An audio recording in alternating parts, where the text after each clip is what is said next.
ಗುರು ಬ್ರಹ್ಮಸ್ಪತಿಯೇ ನಮಃ. ಹರಿ ಓಂ.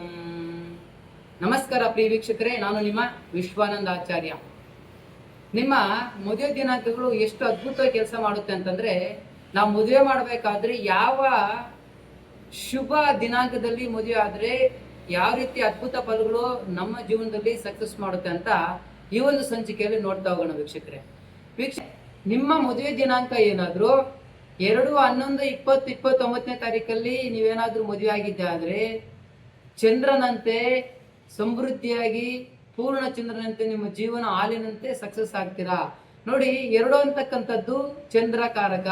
ಚಂದ್ರಗ್ರಹದ ಸಂಖ್ಯೆ 2. ಈ ದಿನಾಂಕದಲ್ಲಿ ನೀವು ಮದುವೆ ಆಗಿದ್ದೆ ಆದ್ರೆ ನಿಮ್ಮ ದಾಂಪತ್ಯ ಜೀವನ ಸಮೃದ್ಧಿಯಾಗಿ, ಅದರಲ್ಲೂ ಶುಕ್ಲ ಪಕ್ಷದಲ್ಲಿ ಏನಾದರೂ ನೀವು ಈ ದಿನಾಂಕದಲ್ಲಿ ಮದುವೆ ಆಗಿದ್ದೆ ಆದ್ರೆ ಪೂರ್ಣ ಚಂದ್ರನಂತೆ ಸಮೃದ್ಧಿಯಾಗಿ ಹಾಲಿನಂತೆ ನಿಮ್ಮ ದಾಂಪತ್ಯ ಜೀವನ ಒಬ್ರಿಗೊಬ್ರು ಪ್ರೀತಿ ಪಾತ್ರರಂತೆ ಅನ್ಯೂನ್ಯವಾಗಿ ಸೊಗಸಾಗಿ ನಿಮ್ಮ ಜೀವನನ ನಡೆಸ್ಕೊಂಡು ಹೋಗ್ತಾ ಇರ್ತೀರಾ.